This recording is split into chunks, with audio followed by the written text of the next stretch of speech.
The question of Palestine keeps returning to our screens. But why? Well, it's an injustice and a denial of human rights that has persisted for over 100 years, with global implications. Here is a brief overview.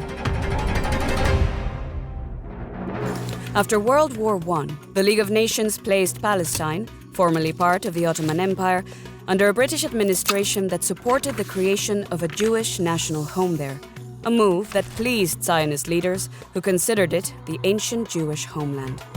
Amid increased immigration and foreign rule, Palestinians who had lived on the land for centuries staged an uprising from 1936 to 1939, which led to repression, including by British forces and Jewish militia.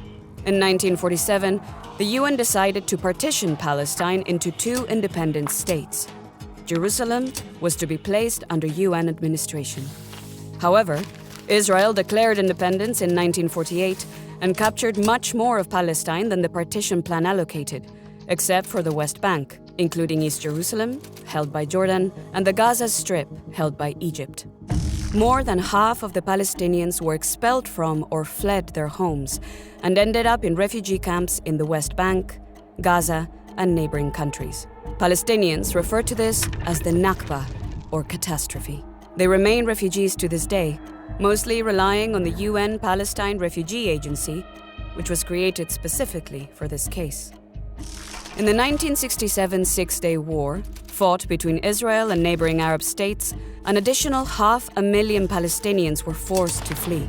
Israel occupied Gaza and the West Bank and annexed East Jerusalem, including the Old City. In the years following, the UN General Assembly affirmed the rights of Palestinians to self-determination, sovereignty, independence, and refugee return. In 1974, it recognized the Palestine Liberation Organization, PLO, as the sole legitimate representative of the Palestinian people. Palestinians revolted against the Israeli occupation in 1987, referred to as the First Intifada, or uprising.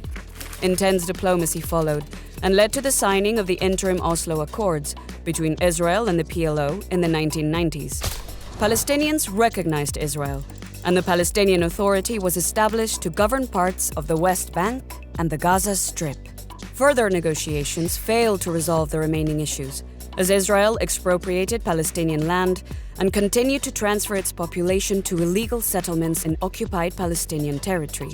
During the Second Intifada in 2000, armed clashes and bomb attacks ensued.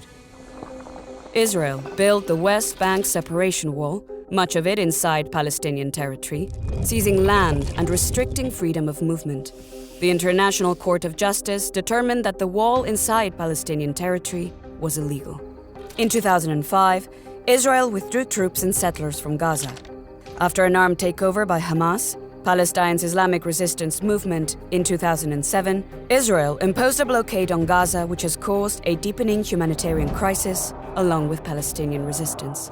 Palestine became a UN non-member observer state in 2012, and a few years later, the Security Council demanded that Israel cease illegal settlement activity. However, settlements continue to expand. Despite broad international support for a two-state solution, it has not been possible to justly resolve core final status issues in accordance with UN resolutions. And that is why, until justice and international law prevail and Israel ends its occupation, we will continue to see the Palestinians struggle for their rights on our screens.